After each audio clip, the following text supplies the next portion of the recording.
विश्वतस्त्वमयक्ष्मजा परिभुजा नमस्ते अस्त्वायुधाजानातताय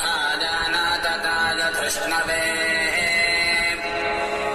उभाभ्यामुतते नमो बाहुभ्यान्तमधन्वने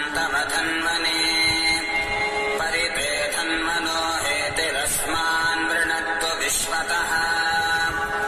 अथो य इषधिस्तवारे अस्मन्निधेहितम् नमस्ते अस्तु भगवन् विश्वे